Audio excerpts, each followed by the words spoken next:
Puluhan tahanan Lembaga Pemasyarakatan Sorong, Papua Barat Daya melarikan diri. Hingga saat ini polisi masih terus melakukan pengejaran. Kejadian kaburnya sejumlah tahanan dari Lembaga Pemasyarakatan kelas 2B Sorong berawal dari adanya bunyi petasan usai dilaksanakan ibadah Minggu pagi. Tahanan kemudian memanfaatkan kesempatan keluar bersama dengan petugas saat ibadah pada pukul 11 siang waktu Indonesia Timur.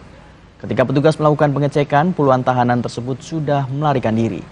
Kalapas Sorong menyebut total jumlah penghuni lapas saat ini mencapai 543, kemudian yang melarikan diri sebanyak 53 orang, 6 orang diantaranya berhasil ditangkap dan 47 dalam pengejaran.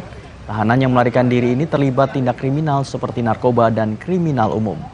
Polresta Sorong Kota langsung turun ke lokasi untuk melakukan pengejaran terhadap para tahanan tersebut. Pengamanan di sejumlah perbatasan juga diperketat dengan membawa data tahanan yang melakukan melarikan diri. Ibadah mau keluar, bersama dengan majelis gereja dan pendeta. Terus petugas mereka cek, ternyata mereka serobot ke penjagaan. Akhirnya mengancam penjagaan, karena penjagaan cuma 2 orang ditambah dengan yang lainnya masih dalam. Akhirnya langsung terus ke penjagaan, langsung mereka keluar. Ada kurang lebih 53 tahanan lapas melarikan diri dari lapas. 6 sudah ditangkap. 6 sudah kami tangkap dan sisanya masih kita lakukan pengejaran. 47 sisanya masih kita lakukan pengejaran.